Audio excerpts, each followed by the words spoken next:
Have you been trying to sell a house for months but you're not getting any offers? Or maybe you're having a lot of viewers but no one is just buying it. Let's talk about the real reasons why your house is not selling, and you need to know that you are not alone. So today I'll actually share with you about why your house might not be selling, how are the buyers thinking when they're actually looking for houses, and in terms of your house, what are some practical tips that you can do as a seller to make your house sell faster today. Hello everyone, I'm Jia En, and this is actually some reviews about myself. So I'm actually a property agent from PropNext, and I help homeowners like you to sell, buy and also invest into properties in today's Singapore market. So over the years, I've seen this whole same mistake repeat again and again, and some owners are just not getting their house sold, and that's why this video will actually help you to understand why your house is taking such a long time to sell, and even though there are buyers viewing your house again and again, but the right offer is actually not coming in to your own unit. There will also be practical tips that I'll be sharing with you, so watch to the end of the video so that you know what to do with your own current house. So the very common first mistake over here why your house is not selling is actually the price is too high. Let's change the scenario. Right now you're actually a serious buyer trying to look for a unit after you sell the house. And when you're looking for a unit, how do you know which unit you want to view first? And if you're a serious buyer today, which one will you view? So in this example we have over here, we have 650, 640, 670, 650 and 710k over here.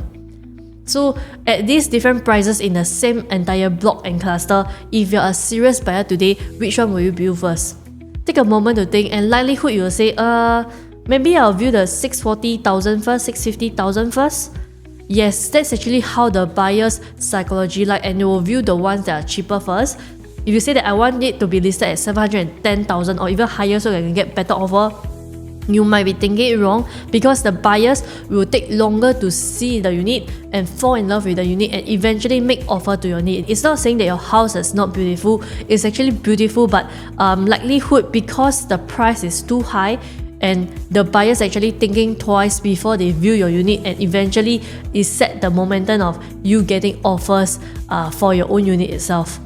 So buyers do compare listings nowadays because they are very familiar with the market and they know how the transactions like. The market is very transparent, so if your price is above the market, likelihood it will take a much longer time to sell, and you need to price it right to attract more viewers and also have better offers. So a selling tip for you is that you look around for your competition near your house, and also how are the prices like around the entire area and also the entire district. So one common mistake is that you think that, my house is the only house that is for sale.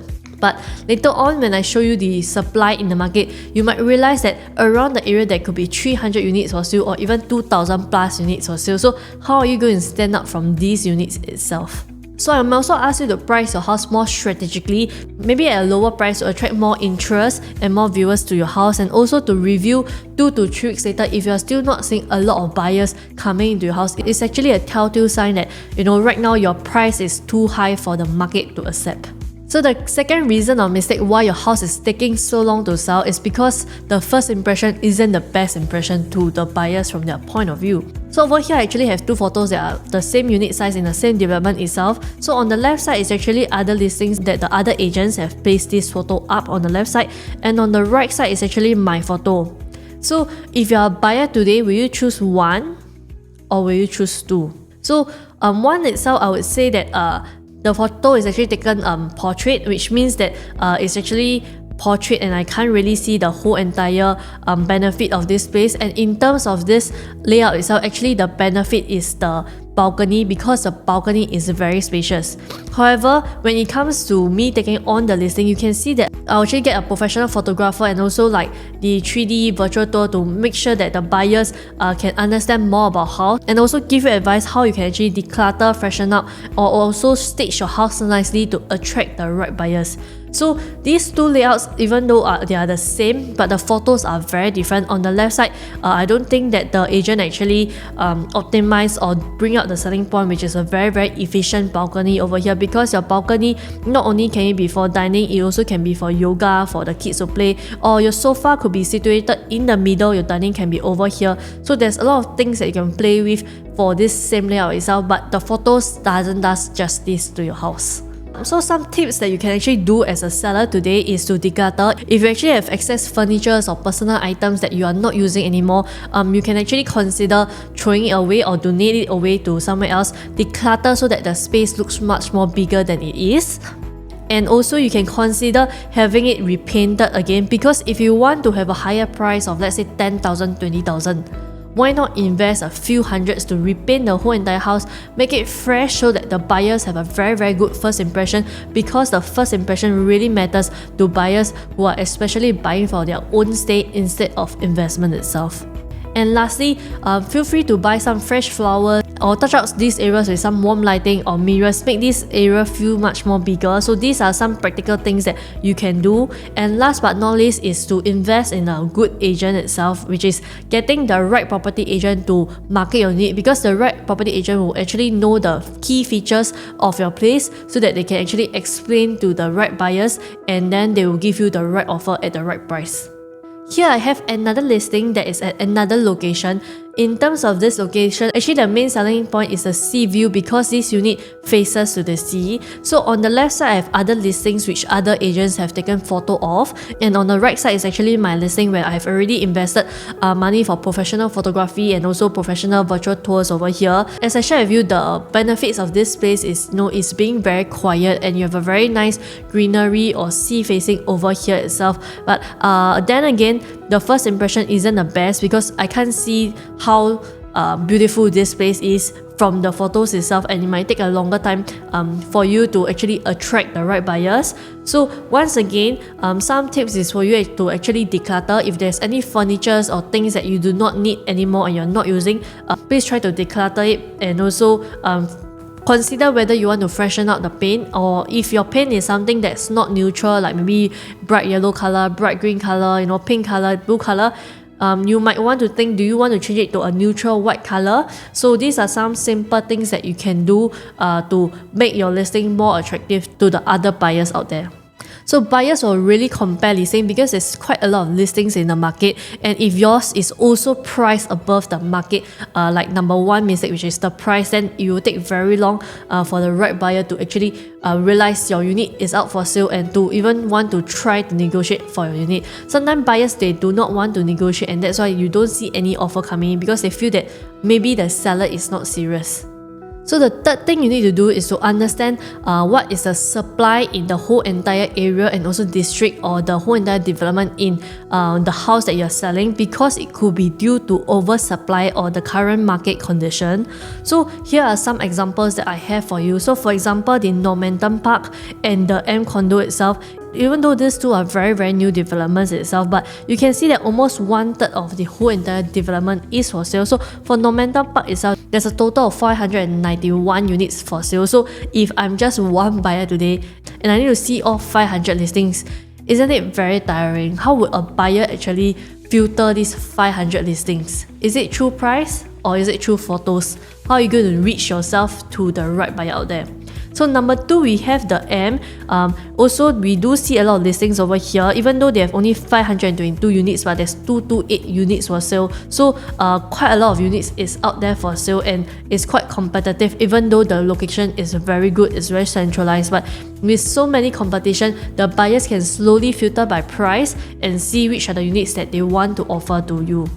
And thirdly, apart from your own development itself or your own cluster, you need to see and understand the whole entire district. So for example, for District 19, which is like the Punggol, Hougang area, total resale market for condos right now is 2,087 resale listings. And for District 10, which is something that is more conveniently located in the Orchard area itself, we do see 2,960 listings for sale right now in today's market.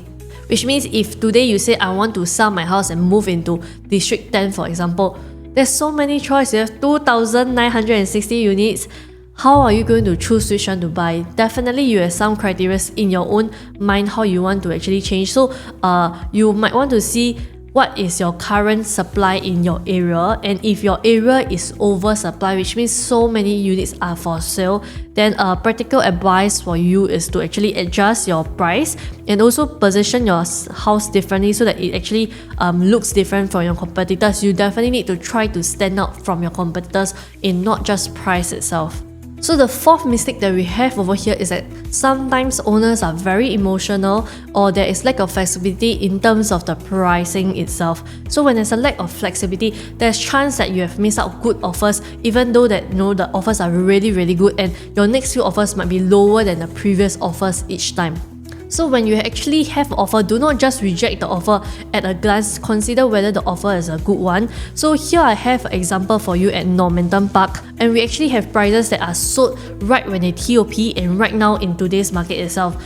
So right when they TOP is actually in year 2024, and right now it's actually year 2025. So here we have the 3-bedroom layouts, and you can actually analyze the price. Let's say if you have a 2.4 offer in 2024, should you actually accept for a 3-bedroom at $2.4 million, or should you actually wait longer? And if you wait longer, how much more can you actually get in terms of your price increment?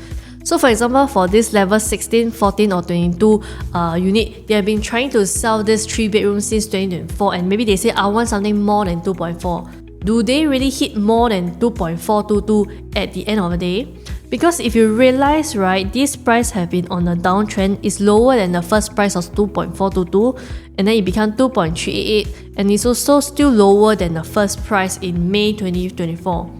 So over here, what you have is the opportunity cost, because you waited 1 whole year for this to be sold, and the price is still the same or even lower than before. So it might not make sense for you to wait if the buyer is really very serious. This is something that you want to consider. When a serious buyer comes to you, do you want to accept the offer? So apart from this first example of 1098 square feet example over here, I actually have one more example of 969 square feet itself. So when they actually TOP in year 2024 versus now 2025, you can see that the first price that was actually sold for a level 7 was $2.09 million. And maybe you will think that let me just wait to get something more than $2.09 million.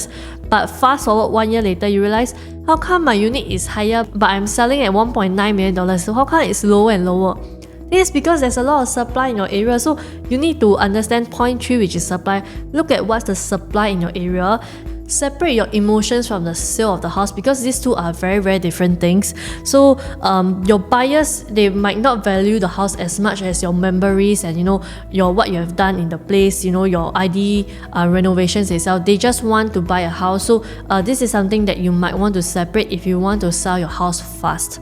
Also, be open to negotiations. When there is a right buyer that come in, take time to talk to them, understand their needs, and also negotiate the price instead of rejecting them upfront, because this doesn't allow the negotiation to take place, and maybe the buyer will go to another unit instead. Also, one thing that you can do is to take feedback from the buyers that have viewed. If there's any feedback in terms of like the furniture, the views, these are concerns that might be real. Is there anything that you can do to actually help to minimize these feedbacks itself, so that the next buyer can actually feel better about this same space itself? So if your house isn't selling, don't worry. What is the next step that you can do for today? So for sellers today, what you can consider is to actually adjust your price according to the supply in the market and according to your actual competitors, understanding what is the market like right now. So instead of waiting for months or even years to get an offer, you actually get an offer like within 1 week. And another thing is to get a very good agent that can actually help you to expose your house to more buyers out there, and this actually helps you to get more viewers and also offers along the way. So if you have understand the main reason or mistakes that a lot of sellers have made, number 1 is pricing the price wrongly. Number 2 is the first impression isn't always the best impression. Number 3 is because of the market and oversupply currently in the area itself. And also the last one, which is your emotions. Are you rejecting an offer before discussing? Have you actually adjusted your expectations according to what's in the market right now itself? Last but not least, you should also always get a good agent so that this agent can help you to get the best price possible and you move on to the next chapter of your life. So today, if you are also a buyer, maybe after you sell your house, or if you're a buyer thinking that what should I buy after I sell, if you want to get a very good price, good bargain for your house itself. Something that you can do is to look for a place that have more supply because it gives you more negotiating power. And if you are looking for something that have more investment element itself, you can consider where are the locations whereby developers are very fearful. So you hear it right, when developers are fearful, there is a chance that they will price it better because you as a seller today, you have only one unit for sale. But for developers, they have maybe 300, 400 or even 1,000 units for sale, so they are actually very, very stressed. So there could be a chance that they will price it very attractively for you to get a good buy if you're a buyer today. So the good thing is that you just need to fix out the mistakes that I've shared with you and maybe consider getting a better agent for yourself. So this will actually help you to get your unit to get sold faster. And if your unit is actually in some areas whereby the master plan or like the government National Day rally have already mentioned there's some upgradings and transformation that will be nearby, get your agent to share to the buyers this new upcoming style. So this right strategy will move your stuck property into the right one. And if you have any questions about the property market, you feel free to reach out to me at my number over here, 94314533. And if you haven't already done so, please help to subscribe to my free channel on the Telegram over here. It's called New Launch Updates, whereby I will be updating you with the latest news about the property market. And I will see you actually next week again. See you. Bye bye.